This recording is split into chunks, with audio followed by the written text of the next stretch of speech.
امروز 19 январи соли 2020 мотивация ман муҳтарам меҳмони ҳамон буд ки натури мана мотивация дод 1010 такси ҳеҷ гоҳ дар зиндагӣ роҳ афтода нашавед. ҳеҷ гоҳ ин аввал дуюм зиндагиро ҳамин хел нагзаронед.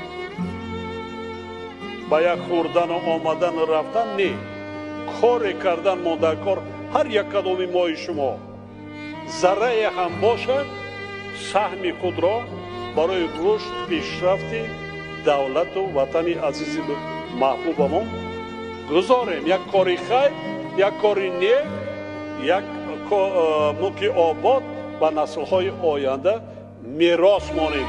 ман боварӣ комил дорам ки баъди ин номи ҳар кадоми шумо асрҳои аср бо ҳарфҳои зарин навишта мешавад. мардум фаромӯш намекунад.